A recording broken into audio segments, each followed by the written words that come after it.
দেখেন এটা হলো, এটি হচ্ছে ড্রাগন ফল, ড্রাগন গাছের কি সুন্দর ফুল, এবং ফুলটা ফুটেছে হলো, এখন বাজে 11টা, 11টা 35 বাজে।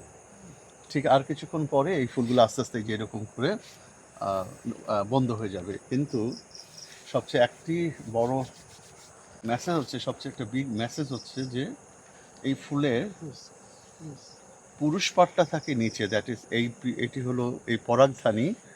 এই যে সার্কেল, নিচের সার্কেলটা, এটি হলো পরাগধানী। এই পরাগধানীর ভিতরে থাকে অসংখ্য পরাগ রেণু বলি আমরা। এই যে ছোট ছোট, এই যে পাউডারের মতো হাতে লেগে যাচ্ছে, অসংখ্য পরাগ রেণু।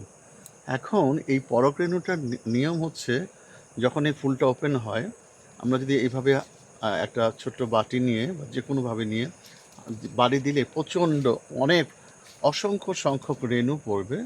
সেই রেণুগুলোকে আমরা একটা ব্রাশ দিয়ে যদি ঠিক এইভাবে গর্ভমুণ্ডের উপরে যদি আমরা একটু লেপে দিতে পারি, মানে লাগিয়ে দিতে পারি, তাহলে আলহামদুলিল্লাহ আমরা 100% গ্যারান্টি থাকবো ইনশাল্লাহ এই ফুল থেকে ফল আসবে।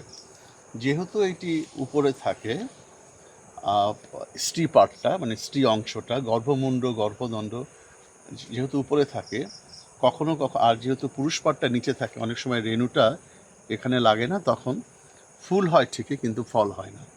তো এই বিষয়টি একটু তবে এটি রাত 10টার পরে কাজ করাটাই সবচেয়ে ইম্পর্টেন্ট। কি সুন্দর ফুলগুলো দেখতে, অসম্ভব সুন্দর লাগছে। ধন্যবাদ।